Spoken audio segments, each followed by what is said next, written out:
민수기 23장 19절에서 20절까지의 말씀을 다 같이 봉독하겠습니다.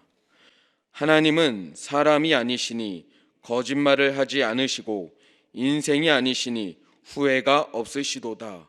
어찌 그 말씀하신 바를 행하지 않으시며 하신 말씀을 실행하지 않으시랴. 내가 축복할 것을 받았으니 그가 주신 복을 내가 돌이키지 않으리라. 아멘.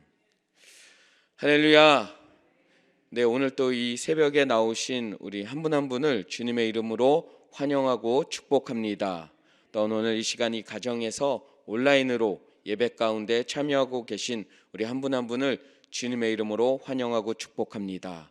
오늘 시간 하나님께서 우리를 만나주시고 우리의 가정 가운데, 우리의 삶 가운데, 자녀 위에 큰 은혜를 부어주실 줄 믿습니다. 저는 오늘 함께 읽은 민수기 23장 19절에서 20절까지의 말씀을 가지고 함께 따라해 보시겠습니다. 반드시 이루시는 하나님. 다시 한번 따라 하시겠습니다. 반드시 이루시는 하나님. 우리 하나님께서 말씀하신 바를 반드시 이루시는 하나님이신 줄 믿습니다. 네, 오늘 시간 반드시 이루시는 하나님이라는 제목으로 함께 말씀의 은혜를 나누고자 합니다. 오늘 감사 큐티 365라는 책에 보면 예화가 등장을 하지요. 그 내용 가운데 무엇이냐면 베토벤과 나폴레옹과 관련된 이야기가 등장을 합니다. 베토벤은 나폴레옹을 참 좋게 보았던 것 같습니다.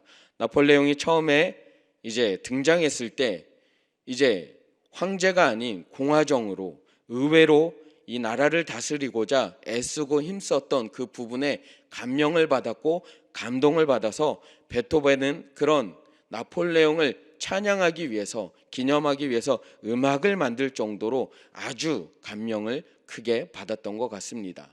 하지만 얼마 지나지 않아 베토벤이 큰 실망을 했다라고 나옵니다. 왜 실망을 했습니까?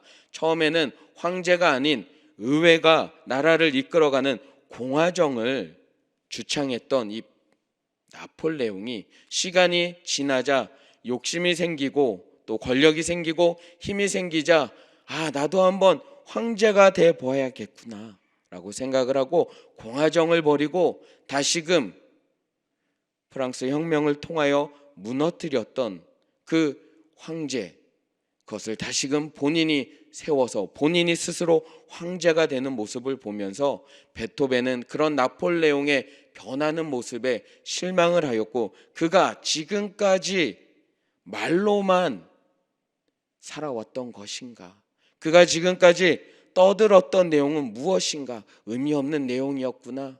그는 한낱 인간에 불과했구나. 내가 한낱 인간에 불과한 존재를 믿었고 그를 위해서 음악을 만들었구나. 큰 후회가 되는구나. 믿을 사람 한 명도 없구나 라고 생각하면서 나폴레옹에 대해 실망을 하고 그를 위해서 지었던 음악을 다시금 이름을 변경해서 영웅이라는 음악으로 내었다라는 이야기가 이제 오늘 감사 큐티 365에 등장을 합니다. 그런 것 같습니다. 이 예화의 내용처럼 사람은 이 많은 말을 쏟아내지만 그 많은 말들을 지키지 못하고 살아가는 것 같습니다. 연약한 인간인지라, 한계가 있는 인간인지라 쏟아내는 그 말을 말 그대로 이루지 못하는 게 분명한 것 같습니다. 그럼에도 불구하고 우리는 그 사람이 말한 것을 믿으며 의지하며 하나님이 아닌 사람의 기대어서 살아보고자 하는 모습이 우리 안에 있지 않습니까? 그 예화의 내용을 기억하면서 혹시라도 오늘 하루 나의 삶 가운데 내가 어떤 사람인데 라고 혹시 교만한 가운데 빠져 있다면 연약한 인간임을 기억하며 하나님만이 이 땅에 가장 유일하신 분이심을 기억하며 하나님 앞에 피조물로서 겸손하게 살아가시기를 주님의 이름으로 축원합니다. 더 나아가 하나님이 아닌 사람들의 말에 귀를 기울이고 사람들의 말에 따라 살아가고 있었다면 그 발걸음을 돌이키시고 그 사람의 말은 영원하지 않다는 것을 기억하시면서 오직 이 땅 가운데 영원하신 하나님만을 바라보며 하나님의 말씀만이 이루어진다는 것을 기억하며 오늘 하루 살아가시기를 주님의 이름으로 축원합니다. 오늘 우리가 읽은 민수기 23장에 나오는 사람이 앞서 말씀드렸던 것처럼 연약한 사람의 모습의 본보기라고 할 수 있습니다. 민수기 23장에 우리는 아주 좋은 은혜로운 구절을 읽었지만 이 구절의 배경은 이러합니다. 이스라엘 백성들이 출애굽을 하였습니다. 출애굽을 하고 하나님의 은혜로 이제 광야를 지나서 이제 가나안 땅에 도착하기 직전의 상황 가운데 놓여져 있습니다. 가나안 땅에 도착하기 직전까지 이스라엘 백성들은 크고 작은 일들이 있었지만 그럼에도 약 40년의 시간이 흘러가면서 이제 드디어 가나안 땅에 도착할 즈음에는 무적의 이스라엘 백성들이 되었습니다. 하나님이 함께해 주셔서 이전에는 그들이 메뚜기와 같은 연약한 존재였다면 이 시기의 이스라엘 백성들은 소와 같이 강한 존재로 여겨지며 주변의 이웃 민족들에게 두려움의 대상이 되었습니다. 오늘 이 본문의 배경에는 특별히 모압이라는 민족이 등장을 합니다. 모압은 어떤 민족입니까? 아브라함의 조카 롯의 후손이 바로 모압입니다. 이 모압 족속은 아브라함과 동일하게 야훼를 알았고 야훼 신앙을 가졌던 롯의 후손이었음에도 불구하고 야훼에 대한 신앙은 온데간데 없고 그들은 이 이방 땅에서 야훼를 잊어버리고 이방신 바알을 섬기며 우상에 빠졌고 또 더 나아가 자신과 동족인 이스라엘 백성들을 나몰라라 하는 매몰차게 그들을 외면하는 그런 모습을 보여주게 됩니다.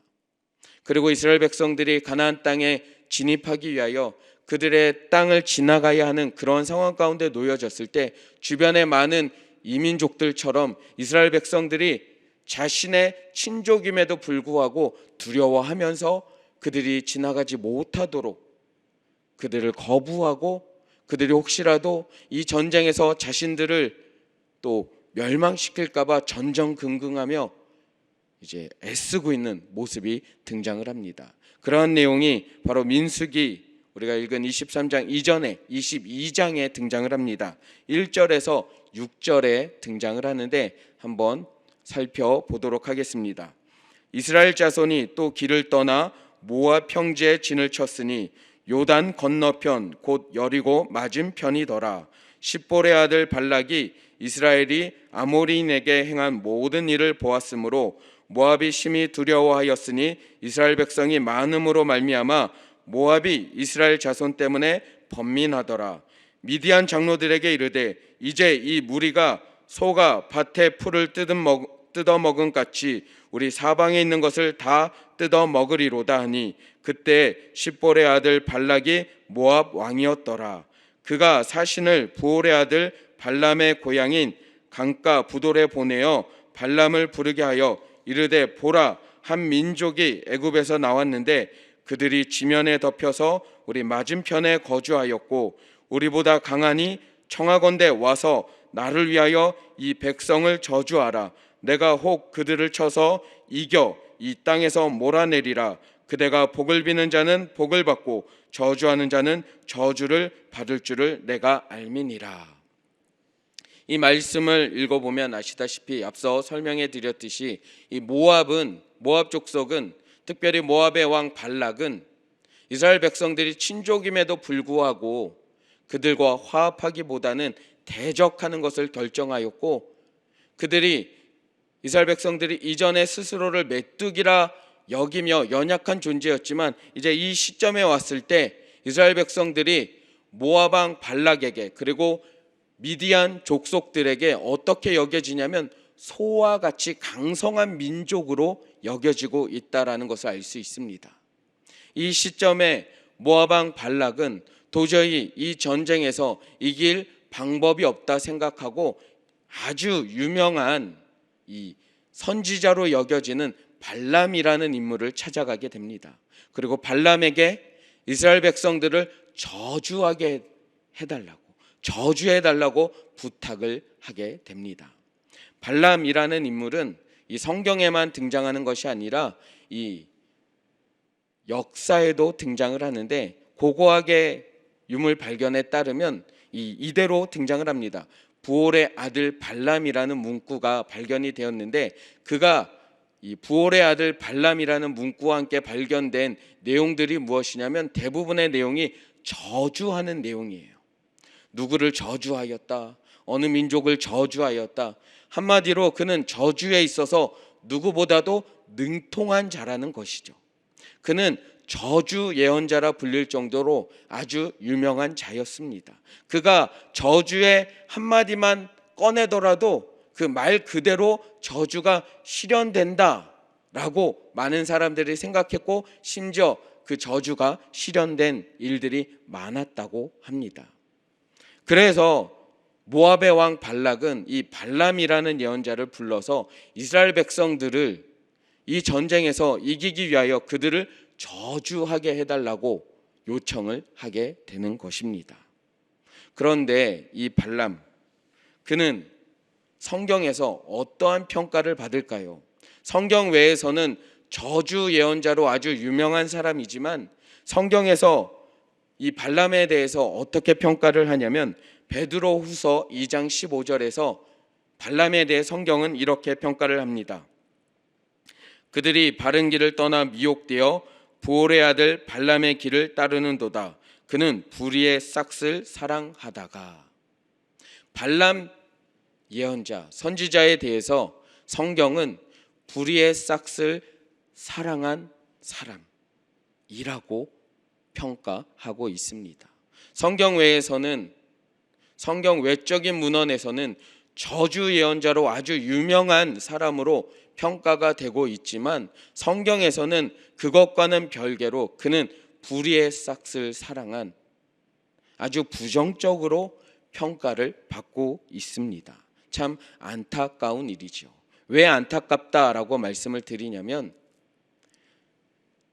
이후에 어쨌든 상황이 어쨌든 이 발람이라는 예언자가 하나님을 만나게 되고 하나님의 메신저로 쓰임을 받게 되는 이야기가 22장, 23장, 24장에 등장을 합니다. 그리고 그 발람이라는 예언자를 통하여서 우리가 오늘 읽은 본문 23장 19절 말씀 얼마나 은혜롭습니까? 암송하고 계시는 분들도 계실 줄 압니다. 그런데 이렇게 은혜로운 통로로 사용되었던 인물인데 그는 그 은혜로운 통로에서 벗어나 불의 싹을 사랑하고 하나님이 아닌 사람의 말에 귀를 기울였기 때문에 안타깝다라고 말씀을 드리는 것입니다. 어떻게 그가 사람의 말에 귀를 기울이게 되었느냐, 우리가 또 함께 살펴보기를 원합니다. 발락이 발람을 불러서 이제 이름이 참 비슷하죠. 발락, 발람. 잘 기억해 주세요. 발락은 왕이고 발람은 오늘 예언자로 불리는 사람입니다. 발락이 발람을 불러서 이스라엘 백성들을 저주하기를 원합니다. 찾아가서 금은보화를 들고 가서 발람에게 요청을 합니다. 내가 원하는 대로 이스라엘 백성들을 저주해 달라고. 그런데 처음에 찾아왔을 때, 총 2번 찾아오게 되는데 처음에 찾아왔을 때 발람이 하나님의 뜻을 묻고 나서, 그리고 듣고 나서 결정하겠다고 합니다. 하나님의 뜻 무엇이었을까요? 민수기 22장 12절에서 하나님이 발람에게 주신 뜻은 무엇이냐면, 하나님이 발람에게 이르시되 너는 그들과 함께 가지도 말고 그 백성을 저주하지도 말라. 그들은 복을 받은 자들이니라. 하나님은 발람에게 발락이 아무리 금은보화를 들고 찾아와도 함께 가지 말아라. 가서 아무 말도 저주하지 말아라 라고 분명하게 말씀을 해 주셨습니다. 그런데 이 발람 예언자는 하나님의 그러한 음성을 들었음에도 불구하고 그 음성을 저버리고 지금 금은 보화의 눈이 멀어서 함께 가지 말라고 말씀하셨는데 찾아온 발락 왕의 신하들과 함께 발락 왕을 만나러 떠나가는 이야기가 이후에 등장을 합니다. 하나님은 이렇게 음성을 주시고 메시지를 주셨음에도 불구하고 하나님의 말씀을 들었음에도 불구하고 말씀대로 행하지 않는 이 발람을 또 한 번 또 막아서시는 모습을 보여주는데 민수기 22장 22절에서 30절까지가 등장을 합니다. 어떻게 막으시냐면 발람이 발락을 만나러 갈 때 자신이 평소에 타던 나귀를 타고 가게 합니다. 나귀를 타고 가는데 그 나귀가 평상시에는 잘 가요. 고든 대로 길대로 가는데 이날 유독 길대로 가지 않고 길이 아닌 길을 떠나서 밭으로 가는 거예요. 뭔가 좀 이상하다 느껴야 되는데 발람은 그걸 느끼지 못합니다. 이놈의 나귀가 오늘 정신이 오락가락하나 생각하고 나귀를 채찍질합니다. 정신 차리라고. 그리고 나귀가 또 한 대 얻어맞고 갑니다. 가다가 천사가 저 앞에 있으니까 하나님의 사자가 저 앞에 있으니까 나귀가 담에다가 몸을 부딪힙니다. 그러니 이 나귀 위에 타고 있던 발람은 당연히 벽에 부딪힐 수밖에 없고 담에 부딪힐 수밖에 없었던 것이죠. 더 화가 나서 발람은 또 나귀를 채찍질합니다. 평상시와 동일하지 않은 나귀. 그럼에도 불구하고 발람은 이 나귀의 행동을 이상히 여기지 않고 화를 내면서 나귀를 계속적으로 때립니다. 마지막으로 이 나귀가 가다가 천사 앞에서 그냥 엎드려 누워버립니다. 이제는 가는 걸 포기하고 어느 방향으로 가는 것도 아니고 그냥 그 자리에 엎드려 포기해버리는 내용이 등장을 합니다. 거기에서 참다 못한 발람이 나귀를 이전에는 채찍질했다면 이제는 들고 있던 지팡이로 나귀를 아주 사정없이 패버리는 이야기가 등장을 합니다. 그리고 맞다 못한 나귀가 이제 신기하게도 말을 합니다. 이 성경에서 아주 신비한 이야기죠. 나귀가 말을 하는 이야기.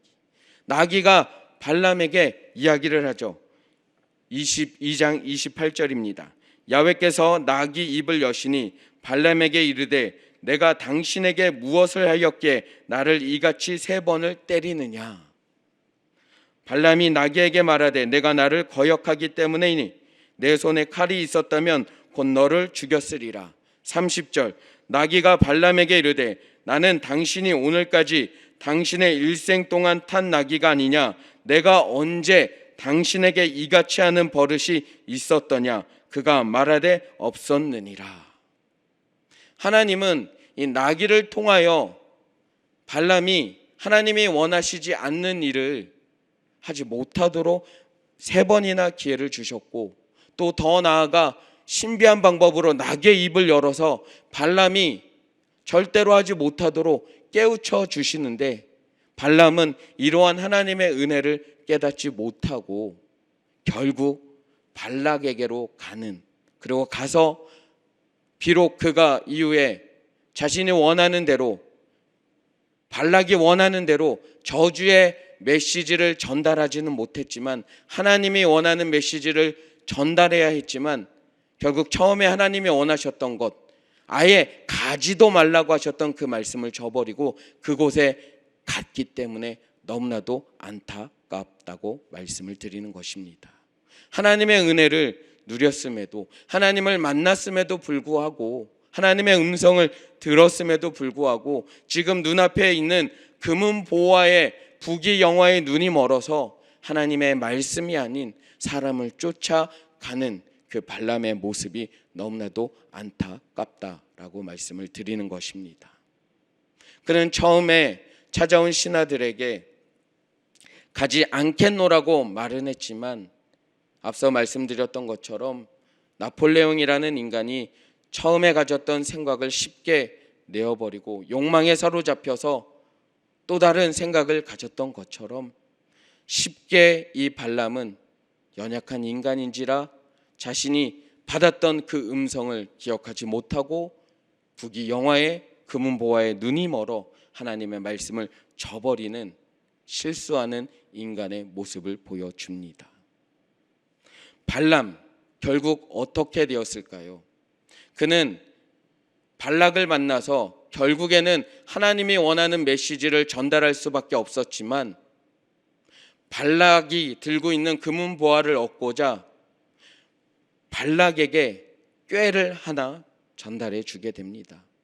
그 이야기가 민수기 31장에 등장을 하는데 무엇이냐면 발람의 꾀로 말미암아 이스라엘 백성들이 민수기 25장에서 이방 여인들, 모압 여인들과 음행을 저지르게 되고 그들 이방 여인들이 섬기는 이방 신 앞에 함께 나아가 제사를 드리는 그러한 음행과 배교하게 만드는 그 일을 발람이 꾀를 통해서 행했다라고 성경은 기록을 하고 있습니다. 그래서 결국에는 어떻게 되었느냐? 발람은 이스라엘 백성들에게 31장 8절에서 죽임을 당했다라고 성경은 이야기를 하고 있습니다. 하나님의 말씀을 들었으나 분명히 그의 입술로 오늘 하나님의 말씀은 반드시 이루어진다라는 것을 그는 하나님의 그 영에 힘입어 그 메시지를 들었음에도 불구하고 자신의 눈앞에 놓여진 금은 보화에 눈이 멀어서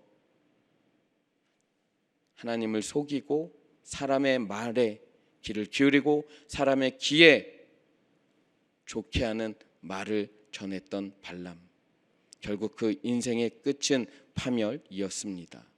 우리는 이 발람의 이야기를 통하여서 오늘 하루 우리가 살아갈 때 나의 인생 가운데 하나님이 주신 음성이 있음에도 불구하고 그 분명한 음성이 있음에도 불구하고 메시지가 있음에도 불구하고 내 귀에 좋지 않아서 혹은 그 말씀보다 더 좋은 부귀영화와 금은 보화 때문에 그 말씀을 저버리고 혹시 그것을 따라 살아가고 있지는 않은지 한번 내 삶을 점검해 보시기를 주님의 이름으로 축원합니다. 더 나아가 이 스토리에서 이 이야기에서 제가 더 큰 은혜를 받았던 부분은 무엇이냐면 이 모든 일련의 사건들을 이 당시에 이 사건이 일어나고 있는 이 시기에 이스라엘 백성들은 전혀 몰랐다라는 것입니다. 이스라엘 백성들은 발락이 이러한 꾀를 구하고 있는지 발람이라는 자가 자신들을 저주하기 위해 지금 특명을 받고 있는지 전혀 모르고 있었다라는 것입니다. 하지만 하나님께서 그들의 인생에 개입해 주셔서 이스라엘 백성들의 삶에 개입해 주셔서 그들이 모르는 상황 가운데 행해지고 있는 이러한 관계를 하나님은 파해 주시고 무너뜨려 주시고 그들이 온전히 가나안 땅에 잘 들어가실 수 있도록 인도하고 계셨다라는 사실입니다. 우리의 인생에서 혹시 하나님이 나의 인생 가운데 개입하고 계시지 않다라고 느끼고 계십니까? 그렇다면 오늘 본문을 통해서 기억해 주시기를 부탁을 드립니다. 하나님이 지금 우리에게 주신 그 말씀을 지금 이루고 계시다는 사실을 기억해 주시기를 주님의 이름으로 축원합니다. 하나님은 이스라엘 백성들에게 가나안 땅에 들어가 사는 축복을 말씀해 주셨습니다. 그리고 그 말씀이 이루어지기 위해서 하나님은 이스라엘 백성들이 모르고 있지만 지금 이 상황 가운데 개입하시고 역사하고 계시는 것을 우리는 말씀을 통해 보았듯이 혹시 여러분의 삶 가운데 하나님이 말씀해 주신 그 음성이 있다면 그 메시지가 있다면 지금 내 눈앞에 변하는 것은 없고 내 눈앞에 잡히는 것은 없을지라도 분명히 하나님께서 지금 역사하고 계시다는 사실을 믿으시기를 주님의 이름으로 축원합니다.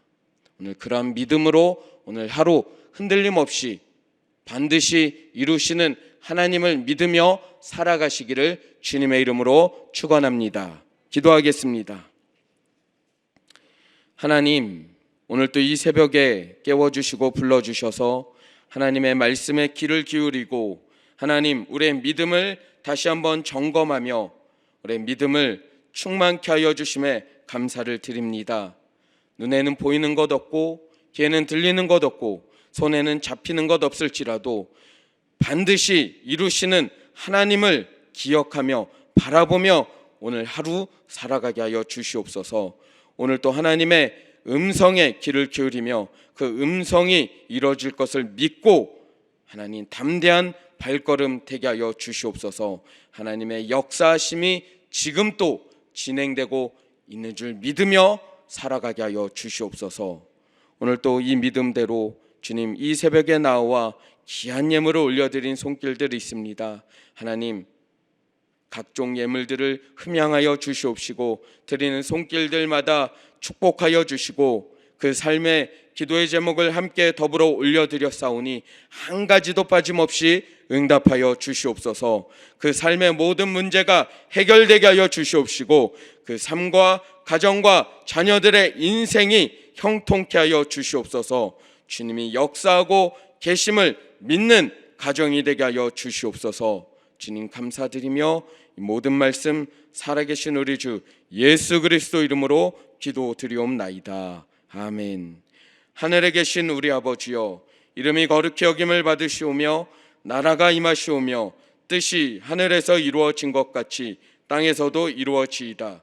오늘 우리에게 일용할 양식을 주시옵고 우리가 우리에게 죄 지은 자를 사하여 준 것 같이 우리 죄를 사하여 주시옵고 우리를 시험에 들게 하지 마시옵고 다만 악에서 구하시옵소서. 나라와 권세와 영광이 아버지께 영원히 있사옵나이다. 아멘. 할렐루야. 우리 하나님께 영광의 박수 올려드립니다. 네, 이제 기도하는 시간입니다. 특별히 오늘 새벽에도 또 나오셔서 오늘 이 앞에 기도함 마련해 두었는데 내어주신 분들 기도 카드를 들고 함께 통성기도 시간에 이 또 설교하시는 모든 목사님들이 기도할 터인데 오늘도 함께 기도해 드리도록 하겠습니다. 기억하시고 내일부터 또 오셔서 기도할 것이 있다, 또 함께 기도해 주셨으면 좋겠다라고 하는 제목들을 이 중보기도 카드에 로비에 중보기도함이 있습니다. 거기서 카드를 꺼내셔서 적으시고 이 기도한 카드에 넣어주시면 우리 안수 집사님께서 이제 기도하기 전에 설교자에게 전달해 주실 것입니다. 특별히 그러한 기도 요청이 있으신 분들은 참여해 주시기를 부탁을 드립니다. 이제 기도할 때 오늘 먼저 나라와 민족을 위해서 기도해 주시기를 부탁을 드립니다. 이제 다음 달 있을 대선을 위해서 기도해 주시고 또한 코로나19가 속히 물러갈 수 있도록 특별히 부득이하게 우리 확진 판정받은 분들 몸 상하지 않고 회복되셔서 속히 만날 수 있게 해달라고 기도해 주시기를 부탁을 드립니다. 더 나아가 우리 교단을 이끌고 계시는 이영훈 목사님의 사역을 위해서 기도해 주시고 여의도 순복음 교회의 그 사역을 위해서 기도해 주시고 또한 우리 여의도 순복음 분당교회의 모든 사역을 위해서 또 황선욱 담임 목사님의 삶과 가정과 사역을 위해서 기도해 주시기를 부탁을 드립니다. 또 오늘 가지고 나오신 기도 제목과 또 성령 충만 받기 위해서 하나님이 나에게 주신 그 세미한 음성을 붙잡고 우리 주님의 이름 간절히 3번 부르짖고 함께 기도하도록 하시겠습니다. 주여, 주여, 주여.